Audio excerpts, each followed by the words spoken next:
in the earlier video, we talked about what for loops are and that there's two types. There's the for in for loop, and there's a for conditional increment for loop.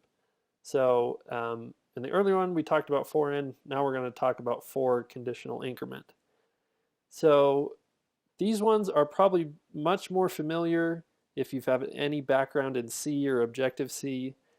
And essentially what you do is you create some sort of variable that you're going to use as a condition to check whether it's, lesser than equal to some value or any kind of conditional you want, and then you're incrementing it each time you run through the loop. So I think it's easier to understand if you just kind of look at it and have it explained. So we have this for loop, and here we're saying we're creating a variable named I, and we're setting it equal to 0. So this variable I is just an int, and it's equal to 0.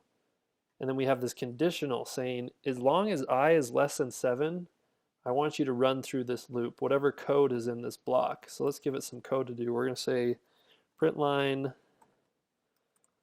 the current value of I is, I want to do the backlash with the parentheses and print that out. So yeah, as long as I is less than 7, we're going to run through this code. And once you run through it, this right here is executed, this incremental. And so it's saying the I++, if you remember, simply just adds 1 to whatever I is. So if the compiler was coming to this code, it's going to say, okay, here we have a for loop. We create this variable I, and it's equal to 0. Is I less than 7?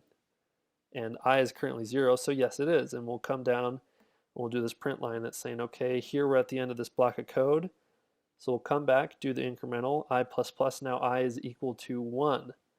So again, it asks, is I less than 7? And I is equal to 1, and 1 is less than 7. So yes, we go and we run through this code.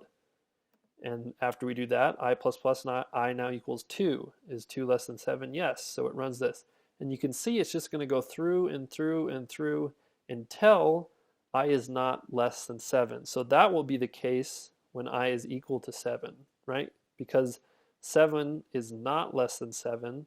They're the same number. That is false.